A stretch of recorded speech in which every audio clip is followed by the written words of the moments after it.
Nessa segunda aula, nós trataremos então sobre as características do dinheiro, a começar pela finitude, que é uma característica que referencia, que quer dizer uma situação que o dinheiro tem um fim, ele é escasso, e ele tem uma utilização e depois que a gente utiliza ele acaba se esgotando.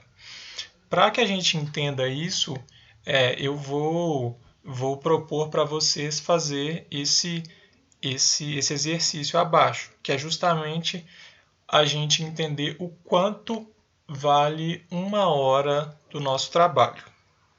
Para isso, então, eu peguei um exemplo aqui, e aí você vai se adaptar à sua realidade e fazer a conta de acordo com o seu caráter profissional.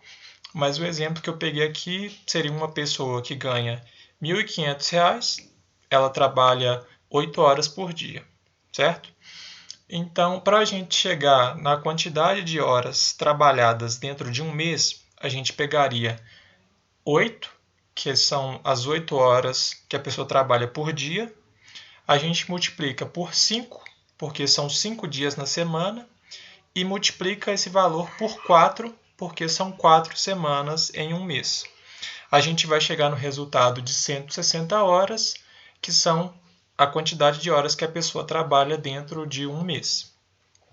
Para que a gente chegue no valor da nossa hora, a gente pega então o salário, nesse caso aqui 1.500, e divide por 160, que a gente vai chegar nos R$ 9,37 por hora. Então, a título exemplificativo, se a gente tivesse um show para ir que custasse R$ 500, fazendo o cálculo aqui, a gente precisaria de aproximadamente 7 dias de trabalho para que a gente pudesse pagar esse show.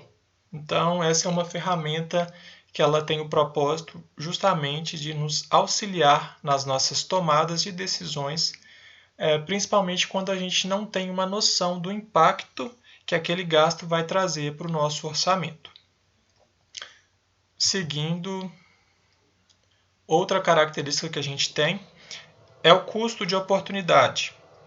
Tá? Ele vai referenciar, ele vai querer dizer uma oportunidade que a gente vai ter de escolher entre um produto, serviço ou outro. Então, vai ser uma escolha mesmo que a gente vai ter, tá? E essa característica independe da sua condição social. Todos nós estamos expostos ao custo de oportunidade. A gente sempre precisa escolher entre uma coisa e outra.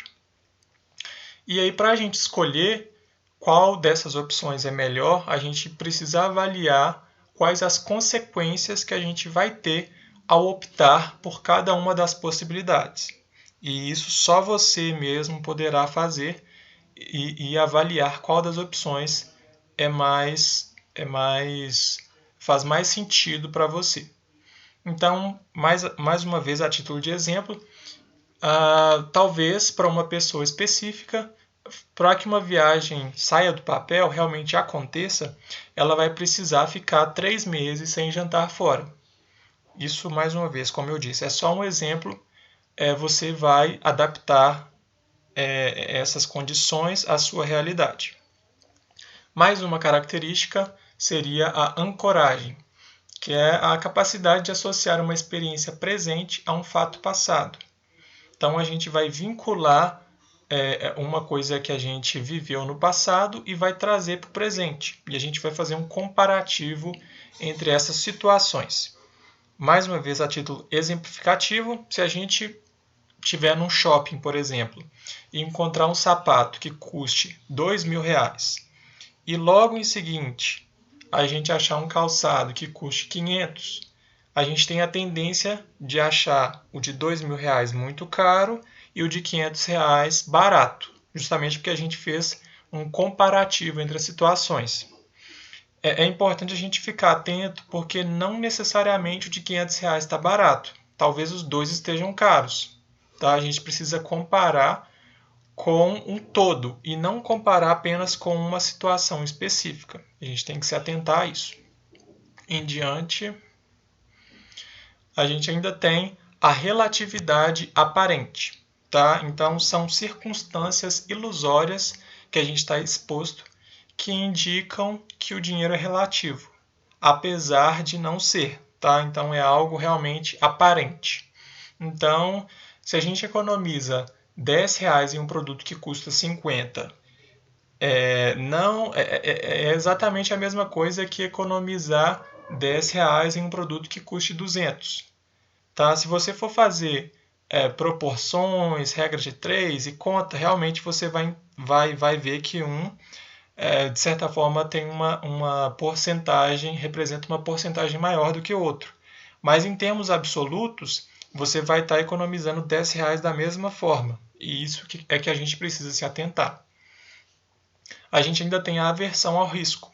Tá? Então, isso é uma característica que está incutida em cada um de nós, que é ter mais medo de perder do que a felicidade de ganhar. Tá? E a gente precisa dominar isso, porque a gente vive uma vida com riscos, não tem jeito.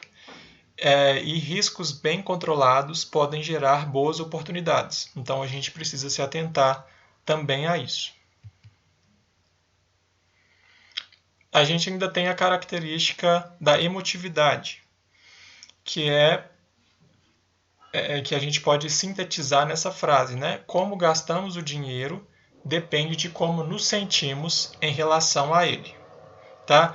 A gente precisa entender que nós somos muito emocionais, tá? A ponto da gente consumir a nossa renda para inflar o nosso ego ou para nos mostrar para as pessoas à nossa volta, nossos familiares. A gente tem um quê muito emotivo. E é importante realmente a gente entender que a única pessoa que pode nos policiar somos nós mesmos. Nós que temos esse papel de nos controlar.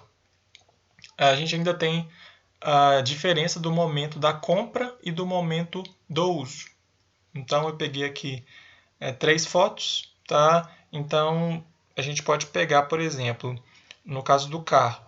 Se a gente paga pelo carro antes de usufruir, a gente vai ter uma experiência sensacional, porque a gente já pagou, a gente já está aliviado e a gente acaba utilizando o bem ou serviço de uma forma mais natural, mais proveitosa.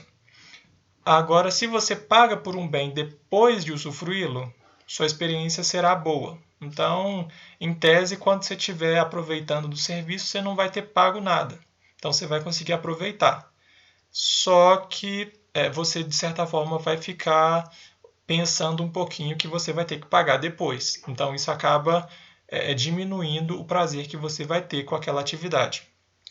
Por fim, no caso aqui de uma estadia de um hotel, se a gente paga o hotel enquanto a gente está utilizando, a gente tende a ter uma experiência regular ou até pior do que regular. Isso porque a gente vai estar preocupado em fazer o pagamento enquanto utiliza daquele serviço. Então isso vai acabar impactando no nosso prazer. E isso daqui foram só exemplos, mas aí você pode fazer adaptações para a sua realidade e entender e verificar quando você deve utilizar cada uma dessas formas, justamente para ter um paralelo entre prazer e o custo que você vai ter com aquela atividade. Para finalizar, a gente tem a dor do pagamento. Tá? Então, é um sentimento que cada pessoa tem consigo, que é quando ela vai pagar por algum produto ou serviço. Tá? E isso acaba influenciando na experiência que a pessoa tem com aquela mercadoria. Tá? A título de curiosidade, a gente estimula as mesmas regiões corporais das dores físicas quando a gente faz um pagamento. E da mesma forma a gente procura nos tirar, realmente excluir essa dor da gente. E a gente precisa entender, no entanto, que essa dor é importante justamente para nos fazer ponderar sobre os nossos gastos e chegar a um equilíbrio entre o que realmente vai trazer prazer para a gente. Uma última recomendação é para que você se atente às estratégias do mercado, que cada vez mais, por meio da tecnologia, estão ludibriando, estão criando mecanismos para que a gente faça pagamento sem sequer perceber. Então a gente acaba nem sentindo essa dor e talvez a gente só perceba isso quando a gente tem que fazer o pagamento de um cartão ou de um boleto, por aí vai. Então é importante também se atentar a essa característica.